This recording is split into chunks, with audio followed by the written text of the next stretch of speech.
100% तैयारी में है।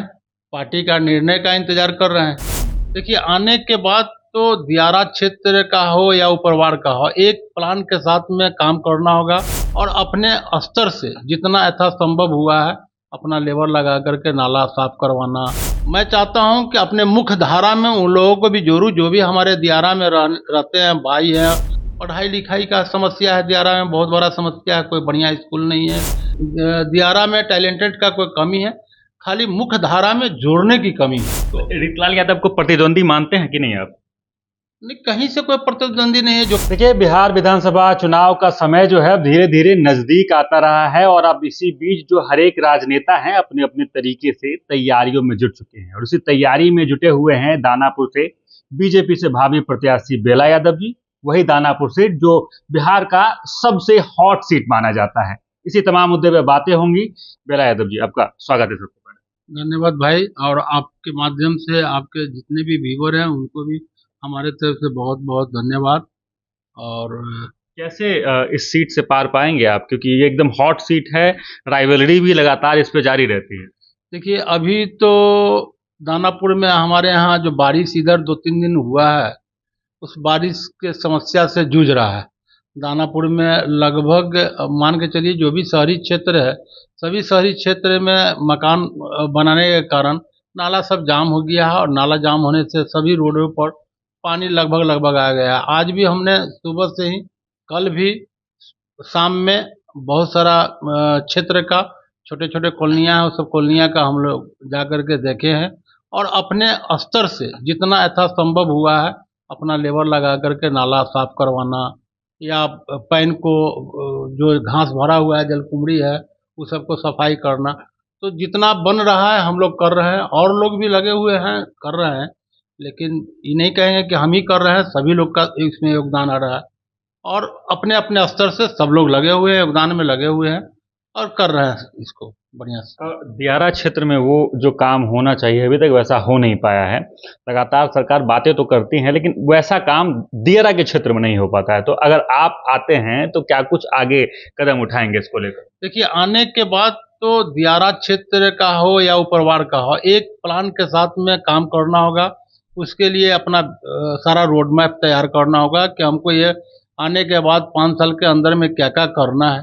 और दियारा में आप विश्वास नहीं कीजिएगा, आप भी जाइएगा तो हमसे लगभग 10 साल पीछे चलता है दियारा, जो हम लोग मुख्य धारा से कट चुका है, कटा हुआ है। तो हम लोगों का रहन सहन से और वातावरण से, पढ़ाई लिखाई सब कुछ से 10 साल पीछे है हमसे। मैं चाहता हूं कि अपने मुख्य धारा में उन लोगों को भी जोड़ूं जो भी हमारे दियारा में रहते हैं, भाई हैं, चचा हैं, माता हैं, बहन हैं, सब लोगों को अपने मुख्य धारा से जोड़ूं। तो सबसे पहले वहां आने जाने का एक कम्युनिकेशन जो स्मूथ हो, ताकि कभी भी रात को भी आया जा सके या जाया जा सके। अभी दियारा में जैसे गंगा की पानी चली गई है, घुस गई है बारिश अधिक होने के कारण।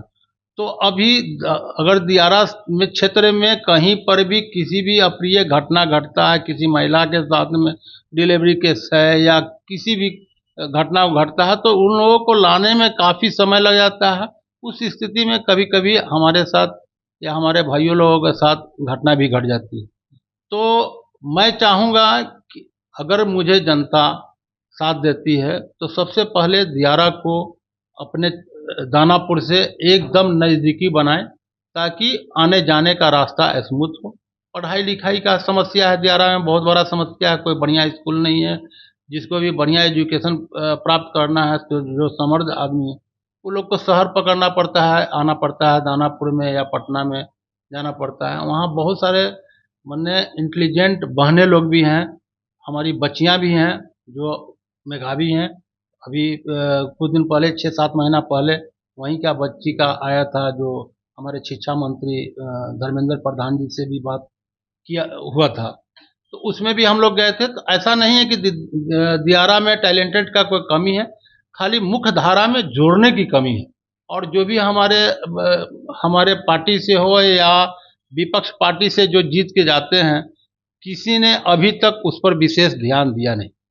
ऋतुलाल यादव यहाँ से विधायक है, अभी वो जेल में हैं और अब जैसे देख रहे हैं अभी पेशी हुई थी तो वहाँ वो आके बोलते हैं कि उन पर इतना प्रेशर बना दिया गया है कि उनको इच्छा मृत्यु दे दिया जाए। कैसे देखते हैं इस पूरे मामले को? देखिए, वो प्रशासनिक मामला है और जुडिशियली का मामला है, उसमें ज़्यादा टिप्पा टिप्पणी हम नहीं करेंगे। वो चूँकि न्यायालय देख रहा है उस केस को, और क्या अच्छा होगा उसके बारे में तो रीतलाल यादव को प्रतिद्वंदी मानते हैं कि नहीं आप? नहीं, कहीं से कोई प्रतिद्वंदी नहीं है। जो काम करने वाला आदमी है उसको लोग जनता पसंद करते हैं, जनता खोज रहे हैं, सबको मौका देते हैं, जनता सबको बारी-बारी से देख रहे हैं। कहीं से कोई किसी का कोई प्रतिद्वंदी नहीं है। एसआईआर के मामले पे थोड़ा बात कर लेते हैं, क्योंकि विपक्ष सीधे तौर पे लगातार घेर रही है। अभी तेजस्वी यादव एक प्रेस कॉन्फ्रेंस करते हैं, वहां पे अपना एपिक कार्ड दिखाते हैं और वो इस मामले में फंस जाते हैं। उनको नोटिस दे दिया जाता है क्योंकि वो दो एपिक कार्ड उनका जारी हो जाता है। इसको कैसे आप देख रहे हैं पूरे मामले को? देखिए, गलत लोग माने मैसेज देना या भ्रमित करना, ये तो गलत बात है ना। पहले सच्चाई को समझिए। जो एसआईआर जो करवाया गया है अभी चुनाव आयोग के माध्यम से, हम तो समझते हैं कि इसको 100% सही है, इसको स्वागत योग्य है। क्योंकि बहुत सारे वोटर का नाम एक जगह, 2 जगह, 3 जगह, हम लोगों का भी नाम था, 2 जगह था। हम तो 10 साल पहले ही सिलेंडर कर गए जहाँ पर रहते हैं अभी, क्योंकि गाँव का ही है। तो ऐसे हम समझते हैं कि जितना भी दानापुर में लोग बसे हुए नए हैं, वो सब लोकल ही हैं। नवतपुर से हैं, बिहटा से हैं, विक्रम से हैं, पाली से हैं, औरंगाबाद, अरवल, आरा, मनेर, वो लोग आगे यहाँ मकान बनाए हुए हैं। अब उनका क्या है कि यहाँ शहरी क्षेत्र में भी वोटर लिस्ट में नाम है और रूरल क्षेत्र में भी है, जिसके वजह से हमारा वोटिंग परसेंटेज भी शहरी क्षेत्र का गिरता है, ग्रामीण क्षेत्र का बढ़ता है।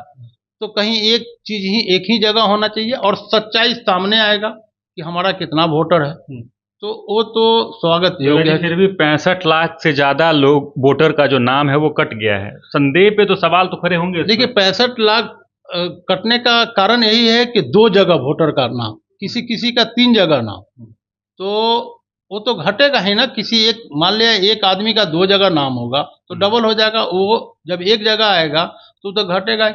अब कुछ हमारे यहाँ का भाई बंधु जो हैं बाहर में कमाते हैं, बाहर में जॉब करते हैं, उनका नाम छूटा हुआ है। तो अभी रिवीजन वाला आएगा 10 तारीख से, सबका नाम जोड़ने का, उसमें भी नाम जुटेगा, अभी बहुत लोगों का नाम जुटेगा। नीतीश कुमार एक तरफ बड़ी बड़ी योजनाओं को ला रहे हैं, 125 यूनिट बिजली फ्री कर दिए, डोमिसाइल नीति ले आए, तमाम जो योजना शिलान्यास लगातार करते जा रहे हैं। उधर विपक्ष जो है तमाम योजनाओं का क्रेडिट ले रही है, कह रही कि हम आगे आगे बढ़ रहे हैं, हमारे पीछे पीछे जो है सरकार चल रही है। एक उदाहरण मैं देता हूँ कि पहले हम आए तब हमारा बेटा आया, तो हम जो काम करेंगे तो हम क्रेडिट लेंगे, तो बेटा काम करेगा तो बेटा क्रेडिट लेगा। तो प्रकृति का नियम है ना, समझे।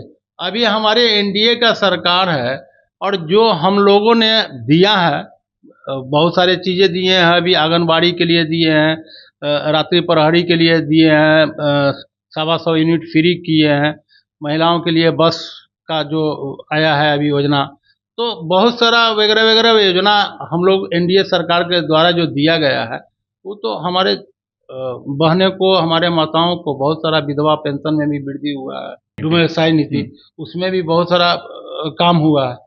तो ऐसा बहुत सारे काम हुआ है जिसको गिनाने योग्य नहीं है। और जो भी एनडीए सरकार का जो काम हुआ है वो स्वागत योग्य काम है। तो तैयारी में उतर चुके हैं? 100% तैयारी में है। पार्टी का निर्णय का इंतजार कर रहे हैं।